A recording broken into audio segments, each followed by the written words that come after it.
Last week was our longest episode probably ever. Jay has had a long, illustrious career that continues. Friday, February 12th, 2021, Judas and the Black Messiah, the inspired album, was released, which was a compilation album featuring Jay-Z on the track The Late Great Nipsey Hussle. And honestly, this may be one of his best verses yet. Speaking of great verses, let's talk about a classic album, one of many from Jay. After visiting the south of France, Jay-Z announced work on his 8th studio album, The Black Album, at the opening of the 40/40 Club. The Black Album is the 8th studio album by rapper Jay-Z, released on November 14th, 2003 by Rockefeller Records. It was advertised as his last album before retiring, which is also a recurring theme. For the album, Jay-Z wanted to enlist a different producer for each song, working with Just Blaze, Kanye West, The Neptunes, Eminem, DJ Quick, Timbaland, Ninth Wonder, and Rick Rubin, among others. The album received widespread acclaim from critics, and in its first week, it debuted at number 1 on the Billboard 200, selling 463,000 copies in the United States. It became Jay-Z's top-selling record of the 2000s decade, and by July 2013, it had sold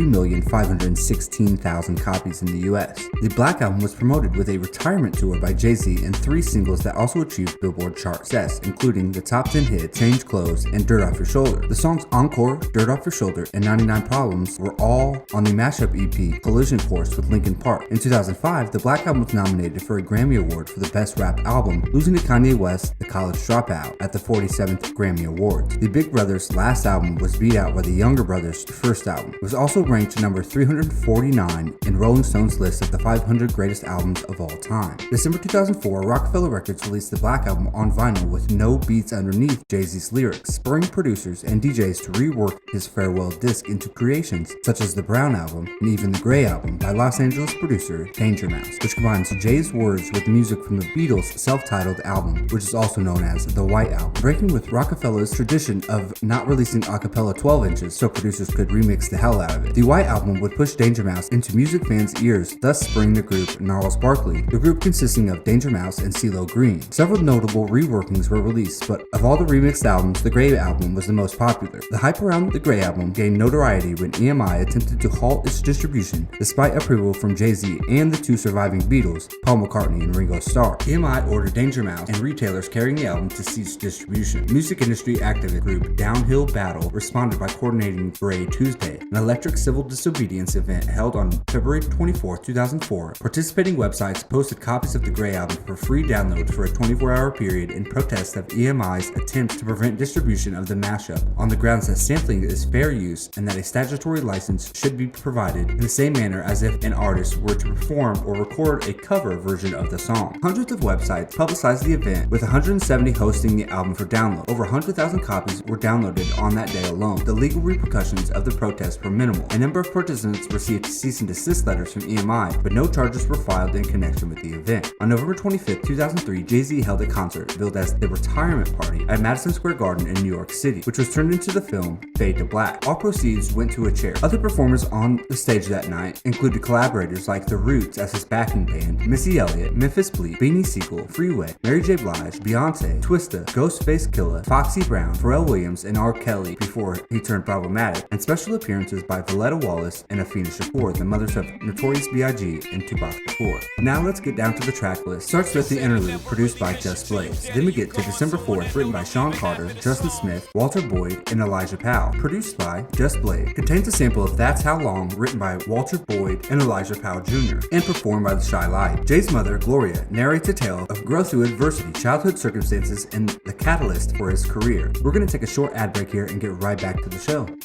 Thank you for listening to that ad. Now back to the show.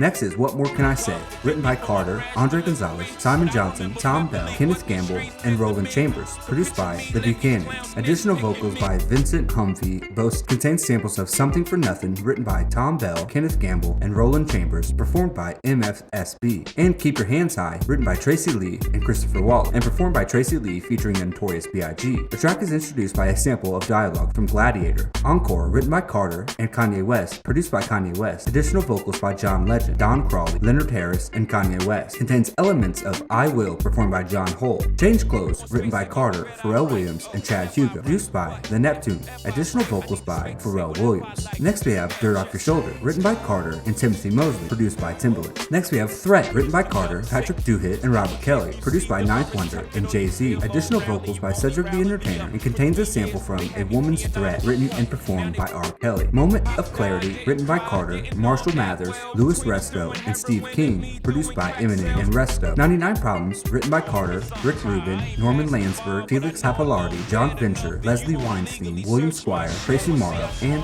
Alfonso Henderson. Produced by Rick Rubin. Contains samples of Long Red, written by Norman Landsberg, Felix Pappalardi, John Fincher, and Leslie Weinstein, and performed by Mountain. Get Me Back on Time, Engine Number 9, performed by Wilson Pickett. The Big Beat, written and performed by Billy Squire. Elements of 99 Problems, written by Tracy Morrow and Alfonso Henderson, and performed by Ice-T. Interpolations of Touch, written by Chad Butler and Bernard Freeman, performed by UGK, and portions of Children's Song, written and performed by Slick Rick. Public Service Announcement Interlude, written by Carter, Smith, and Raymond Levine, produced by Just Blaze. Contains a portion of No One Can Do It Better, written by Tracy Curry and Andre Young, and performed by the DOC, and a sample of Seed of Love, written by Raymond Levine, and performed by Little Boy Blues. Justify My Thug, written by Carter, David Blake, Daryl McDaniels, Joseph Simmons, Larry Smith, Ingrid Chavez, Lenny Kravitz, and Madonna, produced by DJ Quick. Additional vocals by Charlotte Gibson. Contains portions of Rock Around the Clock, written by Max C. Friedman and James E. Myers, and performed by Bill Haley in his Comet. Samples of Rock Box, written by Daryl McDaniels, Joseph Simmons, and Larry Smith, and performed by Run DMC. And an interpolation of Justify My Love, written by Madonna Cicerone, Ingrid Chavez, and Lenny Kravitz, and performed by Madonna.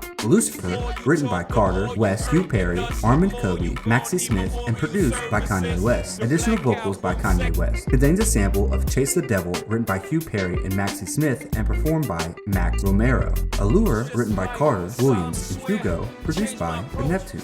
My First Song, written by Carter, Nicholas McCarroll, German De La Fuente, produced by Aqua and Joe 3H Weinberg. Contains a sample of S2E2, Mirar Yo Mi Canción, written by De La Fuente and performed by Los Angeles Negroes, and a vocal portion of the Notorious B.I.G.'s 1996 interview with MTV. In my opinion, this is a top 3 J album. The production, the wordplay, the entendres, double them, triple them, the cultural impact, the subject matter, and the meaning behind everything. Jay is just a better rapper than your favorite rapper, a more accomplished rapper than your favorite rapper, a better leader than your favorite rapper. He's not a businessman, he's a business man.